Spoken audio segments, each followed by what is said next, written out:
Welcome. In front of me is an LG Q6, and today I'll show you how to capture a screenshot on this phone.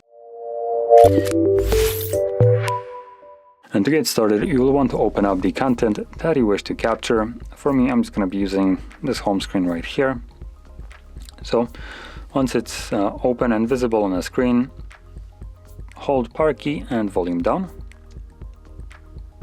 You'll get this animation along with the sound, and your screenshot has been now captured. Now you also get a notification that you have captured a screenshot, and that screenshot can be found in your photo gallery. So once I open it up, there it is, screenshots.